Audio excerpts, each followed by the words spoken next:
Hi, this is Dan Sullivan, and I'm here with my partner, Steve Krein, and this is the next episode of Free Zone Frontier. Steve, I was just mentioning the overall diagram, the overall process of Free Zone Frontier is really firming up, and I think it's just because we have so many people experimenting and bringing back the news of collaboration where they're having collaborative breakthroughs in the world. And we're starting to get some what I call checkpoints. I actually call 5 checkpoints that if you're doing these 5 things, then you're probably in the free zone frontier and really seeing the value of collaboration as opposed to competition. That's just how I'll start off there. Well, first of all, great to always be here, Dan, to kind of step back and discuss what I think is really immersed all of us in the Free Zone Frontier program into this discussion about how to make sure that you build up the muscles to operate in the future, much more than the present or even worse so the past. So I'm excited to kind of dig into the discussion specifically around these 5 checkpoints. And in particular, the first one is, I think, the showstopper, because I think it oftentimes becomes the preventer, even with the most ambitious plans, the preventer of really being freed up to focus on creating your free zone frontier. Yeah, and the first one, just for all the listeners, is a concept that we call total cash confidence. It means that you're in a position with cash flow as far as your business that you're so confident about it that you would be willing to enter into a collaboration where the emphasis isn't on front-end money.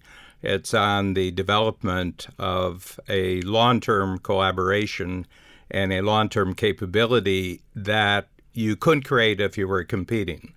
That's basically it.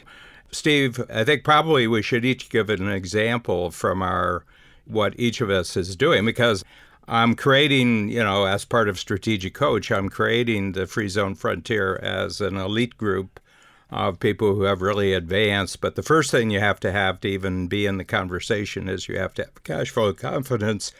Tell me what that does for you, because you've always been good about that. I mean, ever since I first met you, you've always had a healthy respect for that. If you want to be creative and you want to be innovative, you've got to make sure you're not worried about the cash flow.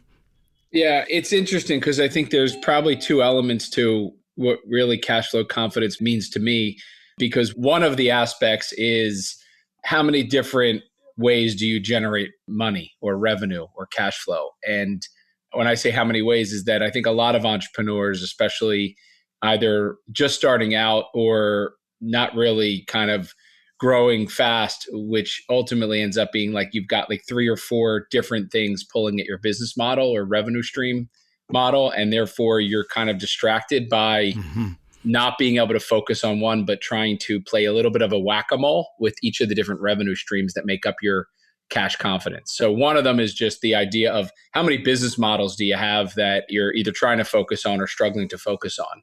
So that's kind of one part of it. And I want to dig into that because I think what you call monogamy with one business model is a very unique way of approaching it. A lot of businesses are told about diversification and other things. And I think you're counterintuitively saying, the more monogamous you can be with one, the better that one becomes, but you have to be willing to and be confident enough to let the other ones go. So kind of one part of it is how many different business models. And then the other one is, can your team support the commitment to that and not be opportunistic?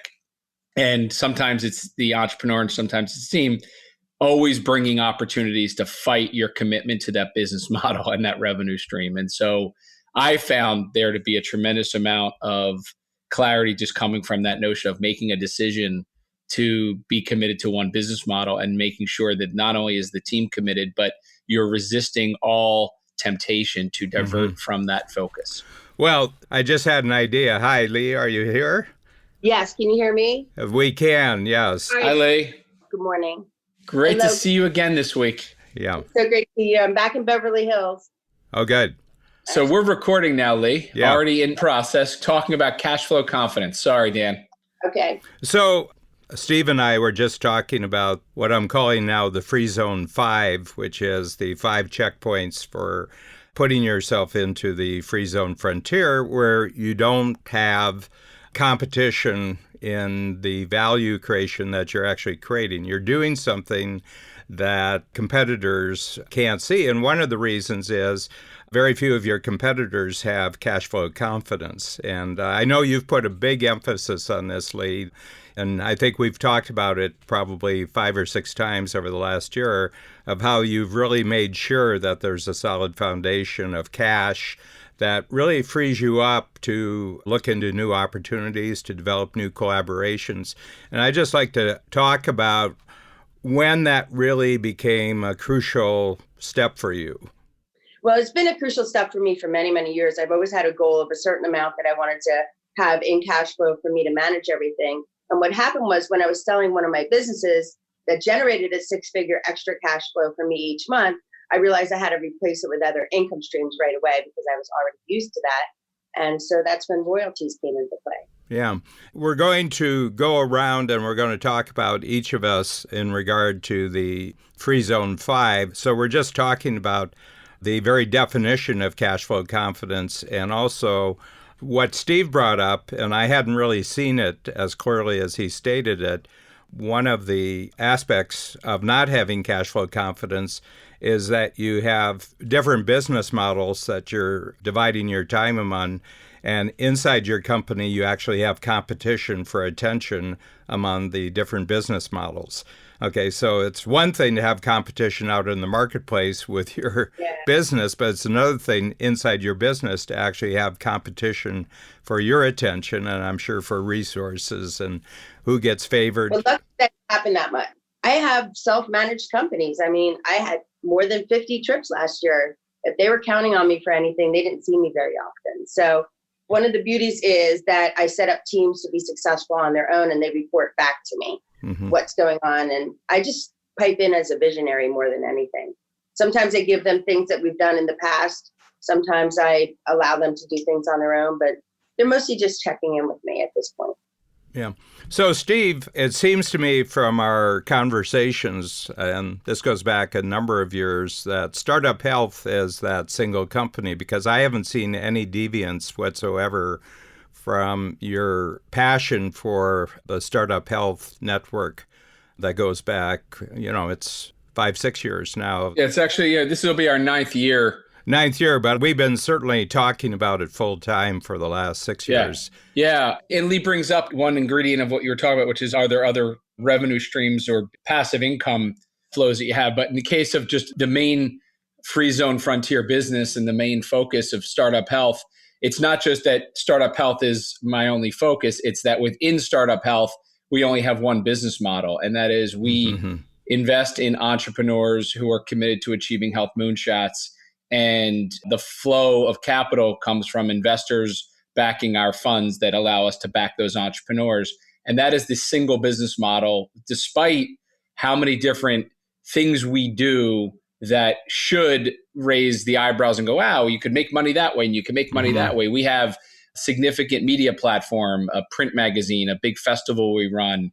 We have a digital media. We have a video TV streaming channel. We have podcasts. And we refuse all sponsorship. We refuse all ad dollars. We refuse all of those potentially distracting revenue streams because they take us off that focus and the purity of us all focusing on creating equity value in the companies that we invest in. And so that clarity means that every discussion we have with a big organization or a wealthy family is channeled to, do they want to be an investor in our fund that invests in these entrepreneurs and they get a stake in the entrepreneurs? And to the entrepreneurs, you can't pay to be in Startup Health. There's no membership. You can't pay us $1 to do or get access to anything we do. We have to decide as a quote unquote buyer of their equity, do we want to partner with them for the next 25 years to achieve their health moonshot? And that purity of business model just frees everything up from every discussion. We never walk in a room with 18 different things to sell an organization, except commitment to helping the entrepreneurs that we're working on. If we're meeting with an entrepreneur, we're not trying to sell them services. We're just seeing if they're the kind of entrepreneur we want to invest in and back.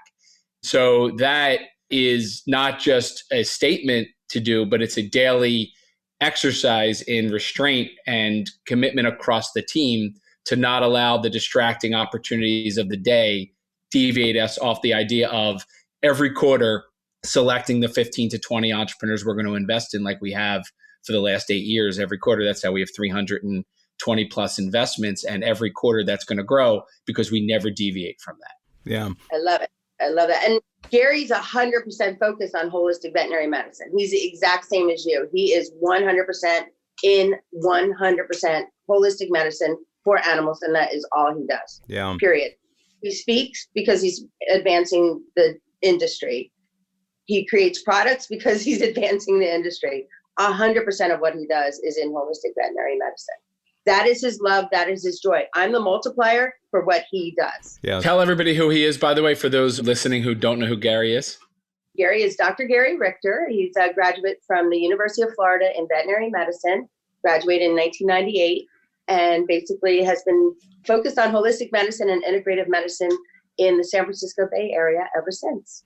Yes, and I should mention that you're married to him.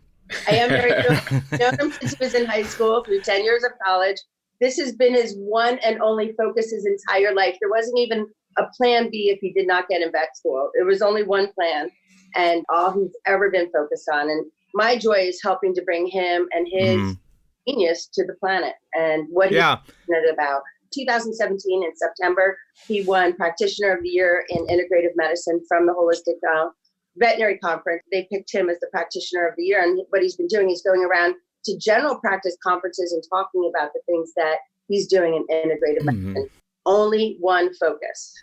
I'm just going to relate something that has really emerged over the last month, and actually the connection between Lee and also Steve. And about a year ago, and you were there, Lee, this was at our summit in Chicago for Free Zone Frontier, and I was just going through a particular exercise, and we were just chatting at the end of the summit. And I said, it strikes me, Steve, that you are creating the world's first purely entrepreneurial R&D lab. Yes. That's going to produce an enormous number of innovations in healthcare around the world.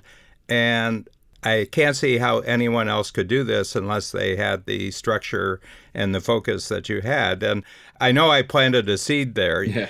Like a dog with a bone here with this one, because once I latch onto something like this, I'll never give you any peace until you tell me whether I'm correct there and whether that framework has actually guided any of your thinking over the last year.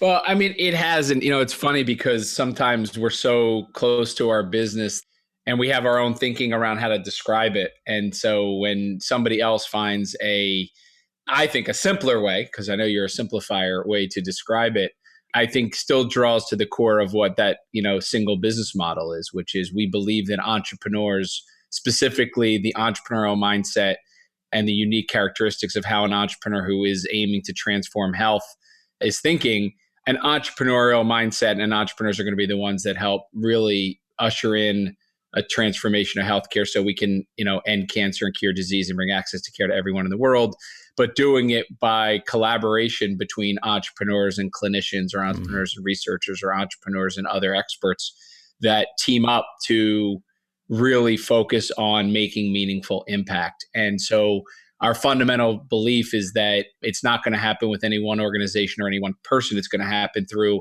a massive global collaboration between thousands of entrepreneurs, all connected together in a single community. Even though they're independently working, they're significantly collaborating towards achieving the health moonshot. And the part of the business model that I think really gives rise to even, what I was talking about a few minutes ago around why it's so important to focus is in order to allow them to experiment and learn and grow, you have to be willing to be not only long-term partners with them, but thinking of them as collaborators, not employees, nor, by the way, research projects just to research and figure it out, but actually bring it to the commercialization, completion, and bring it to market. And so, I think this idea that we've got 320 companies from 25 countries, that's 500-600 entrepreneurs. A lot of them are partnered up together, working every day on these 25-year transformations in their own specific area. And no different than Gary is committed in his veterinary practice is doing it with animals.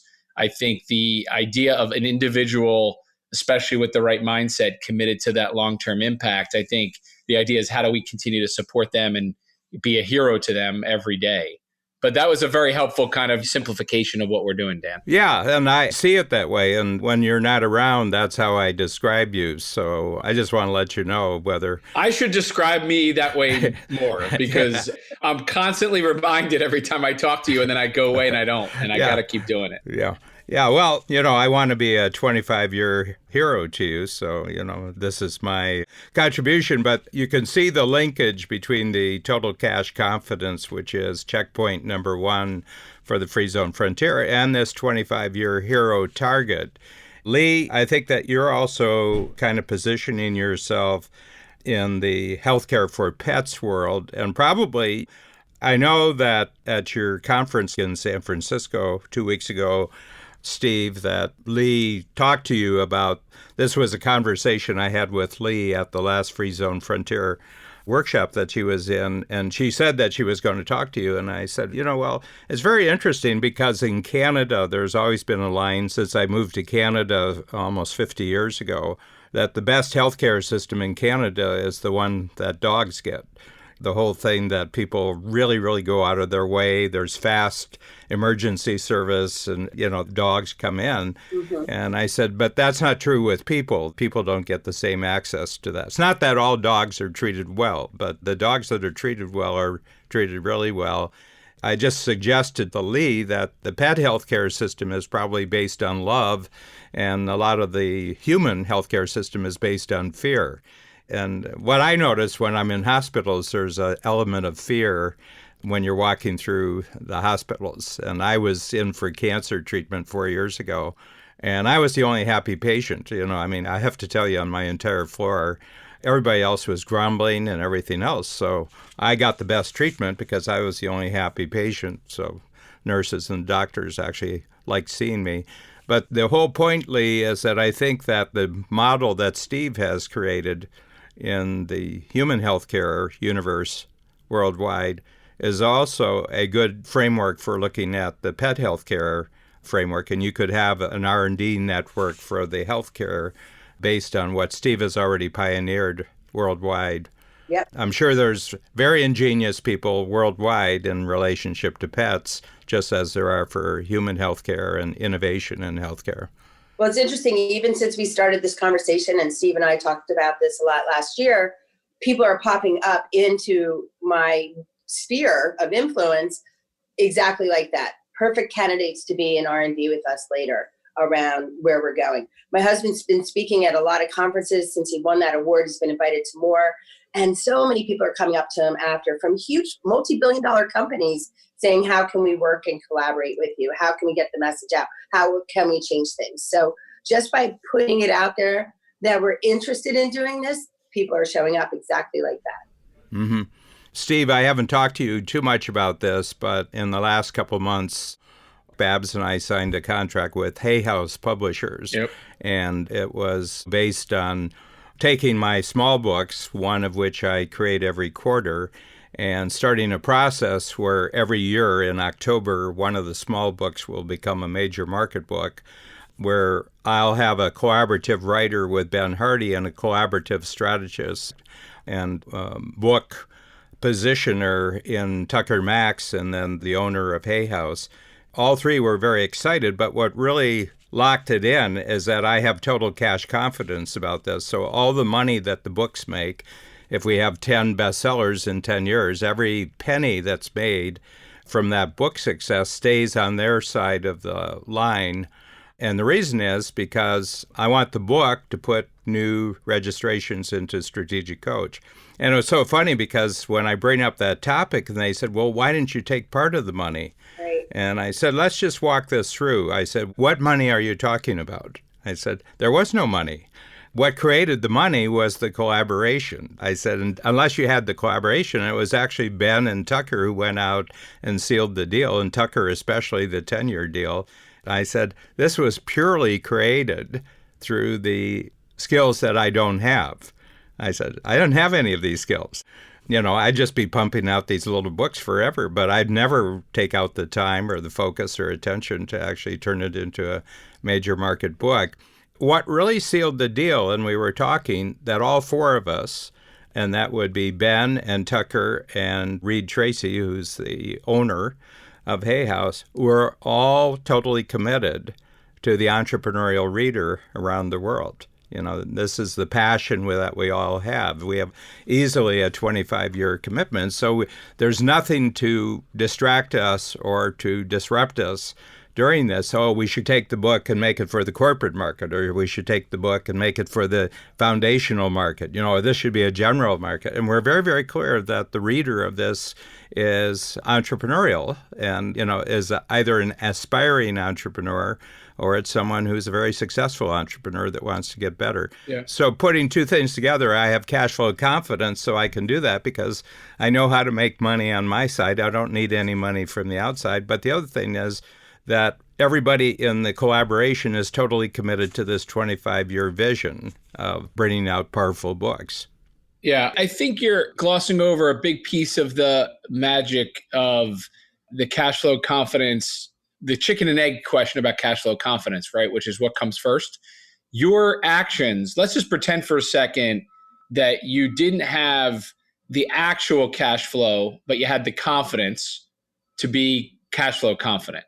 Okay. Mm-hmm. The idea being you kind of just believe and know in your gut it's going to emerge. The more you focus on it, the more it becomes true.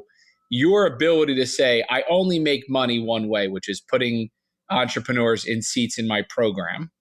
And if everything I do in my collaborations, like this one you just described, ends up putting entrepreneurs into your program, you make plenty of money. Mm-hmm. But a lot of people, and this is one of those, and I've heard this just as back channel discussions when people talk about cash flow confidence, is like, oh yeah, it must be nice to be able to think that way or be freed up to think that way. And so I don't think it necessarily is once you achieve a certain thing, you have cash flow confidence. I think you can start with a commitment to the focus of one business model and create cash flow confidence as a result of that commitment. And so there's an element of your 4 C's that go into, I think, being able to say you're cash flow confident, because a lot of people will put the excuse in front of being cash flow confident as I'm not, so I can't be. Mm-hmm. Yeah. Can you talk a little bit about that process as it relates to the 4 C's? Because I think the commitment piece. Yeah. The whole point, and Tucker actually pointed this out because I had just met him through Ben, because Ben was already hiring Tucker for his own books. We happened to be at Genius Network, and Ben and Tucker and Reed Tracy were there because Joe was putting on a whole event one afternoon about publishing and how to think about entrepreneurs actually getting books and having them published and actually have the books make a difference. And Tucker said, you're the weirdest person I've ever dealt with. He says, most people write a book so that they can be famous so they could create a system like yours. He said, you've already created the system. The system is just waiting there for 1 million book readers to actually know where they can go to actually practice this. And my sense is that all of us have done this. And I'd like each of you, Steve and you and Lee, to actually talk about this. You already had the goods before other people knew how good you were. Yeah, I'll let Lee talk first on this, because I think you're bringing up an interesting point about that chicken and egg. Yeah. What comes first there, having the goods and not. But before there's even goods, there is conviction and belief in your own unique ability and getting excited and fascinated about the future that I think even precedes it. And the reason I bring it up is because I work with obviously a lot of early stage entrepreneurs who are creating something out of nothing. Mm-hmm. Yeah. And I believe that a lot of the things you talk about in your 5 points of free zone frontiering has very little to do with having it all in place as much as wanting it all in place. Yeah. Yeah. Lee, go ahead, because, we have the 4 C's. Namely, you got to be committed before you can have any courage. And then you have courage plus commitment. And that actually creates the capability. And what you get as a reward for that is much higher confidence for another jump in the future. So just talk about that, because it seems to me from your description of how you've operated before I met you that you had really put a lot of emphasis on actually creating a great system that stood on its own.